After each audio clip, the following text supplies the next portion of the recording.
बिडी ओढणाऱ्याला बिडी वाईट आहे कधी कळतं, वडताना नाही कळत. खोकं छातीचं झालं, बेंडके पडू लागले.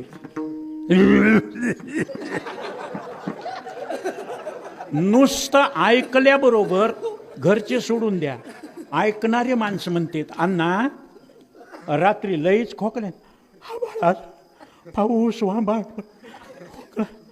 घरात तुम्हाला तुम्हालाच कसं, बेड्या आवडल्या, गांजा आवडला, सिगरेट वाढला, छातीचं खोकं, बेंडके. डॉक्टरकडे गेले, डॉक्टर बी हुशार, नाडी बघतेत, नखं बघतेत, डोळे बघतेत, जीभ बाहेर काढा, बॅटरी लावून बघतेत, कानाला स्टेथोस्कोप लावते, श्वास घ्या सोडा, श्वास घ्या सोडा, आणि पुन्हा म्हणतात काय दुखत आहे.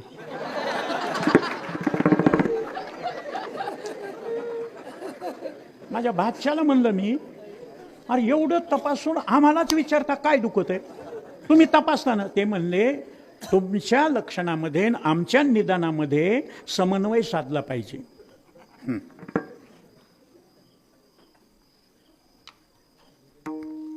आम्ही नाडीचे ठोके, कफ, वात, पित्त याचा अंदाज घेऊन लक्षण प्रमाणाभ्याम वस्तुसिद्धी.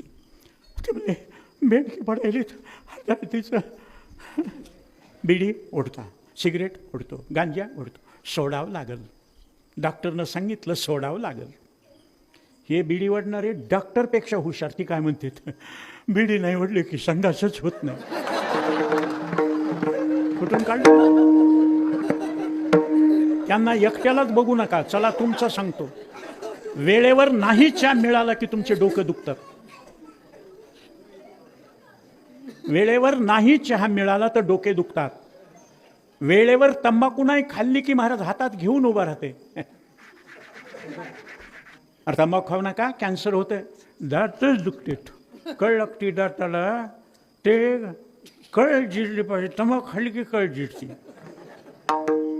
सांगितलं ना, कळालं.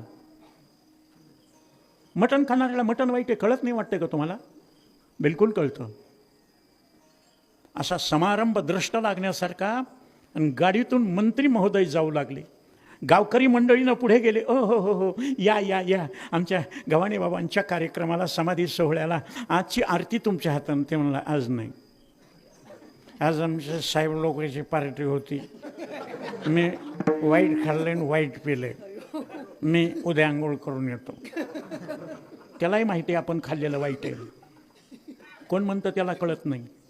चला, दारू पिणाऱ्याला दारू वाईट आहे कळत नाही.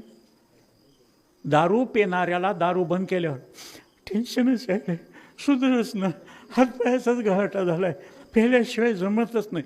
रोज त्याला मारू द्या, कशाची शपथ घे. आता जर खाल्लं ना, शेण खाल्ल्यासारखं पाप लागत, सुटली. संध्याकाळी पुन्हा जय हरे महाराज. बरं, त्यांना कळत नाही असं वाटतं का? काय काय माणसं फार गमतीनं बोलते तो, महाराज लय हुशार माणूस आहे, जिल्ह्यामध्ये ह्याच्यासारखा हुशार नाही, श्रीमंत आहे, पेलं की बिघडते. कोण म्हणतं पेल्यावर बिघडते? कितीही पेऊ द्या महाराज, कितीही. राजकारणामधले माझे दोस्त आहेत, 24 तास पेण्यामध्ये असतील, 24 तास. तुम्ही क्लिप बघितली असेल, गोपीनाथरावने मला परळीमध्ये नगरसेवक म्हणून निवडणुकीला उभं केलं तर सगळे लोक म्हणले महाराज उभं राहिलेत ना, आम्हाला प्यायला पैसे. मी म्हणले बा मत द्या, नाही तर नाही द्या, प्यायलाही नाही, खायलाही नाही, पैसेही वाटणार नाही. अरे ह्याला काय उपयोग आहे, देत नाही घेत नाही ना, उगाच घेणं देणं, कंदील लावून येणं, येड्याच्या स्टेशनला 3-3 पेनं. हो, कुठून काढतात की महाराज हे हुशार. पेनं वाईट आहे त्यांनाही माहिती आहे. महाराज तुम्हाला खोटं वाटेल, जे माणसं म्हणतात ना पेल्यावर काही सुधरत नाही, पासाभर लेंड्या द्या आणि त्याला म्हणा हे काळे मनुके आहेत, रक्त वाढते, खाते ते. कितीही पेलेला असू दे असं बघत आहे. काय महाराज येड्या बसराय मनुके आहेत काय, लेंड्या मनुके म्हणायले. 20 रुपयाची नोट द्या आणि त्याला म्हणावं ही चलती का 2000ची?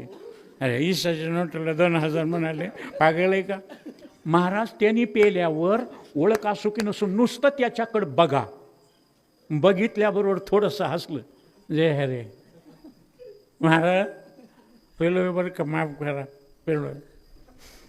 त्या पेनानं लेकरबाळाचं वाटोळं, तब्येतीचं वाटोळं, इज्जतीचं वाटोळं, पैशाचं वाटोळं. एक सांगू का, मी आता बोलायला तर बोलू द्या. कृष्णाचं खानदान एवढा देव परमात्मा, त्या परमात्म्याचं खानदान समुद्र मंथनातून वारुणी नावाची दारू निघाली. माझ्या पदरचं आहे का महाराज? लक्ष्मी कौस्तुभ पारिजातक सुरा, वारुणी नावाची दारू समुद्र मंथनातून निघाली. ती केक बसत नाही, हिंट येत नाही, म्हणून त्यांनी मैरेक नावाची दारू तयार केली. भागवतामध्ये नाव आहेत. मैरेक नावाची दारू पिऊन इतके धुंद झाले 56 कोटी यादव, कृष्णाचं खानदान. आपसापसामध्ये मारामारी केली, खलास झाले. दिवा लावायला मागं कोणी राहिलं नाही. दारू काय चांगली का? पिऊन म्हणतंय, दारू गांजा मत पियो यारो अकल गुंग हो जाती है, अपने पल्लों का पैसा जाकर मुंह में मट्टी जाती है. जग तर चांगलं म्हणतच नाही, पण त्यांना स्वतःलाही कळतं हे वाईट आहे, वाईट आहे. महाराज, हे वाईट केल्यावर दुःख होतंय हे सगळ्याला जर कळतंय तर वाईट का करतेत? हा प्रश्न 7,500 वर्षापूर्वी अर्जुनाला पडला. आणि अर्जुनानं सांगितलं, वाईट कर्माचं वाईट फळ जर असेल, दुःख असेल निषिद्ध कर्माचं, जगात दुःखाला कोणी मानित नाही, आवडत नाही. जगाला सुख आवडतं, ते मिळत नाही. दुःख नको वाटतं, ते जात नाही.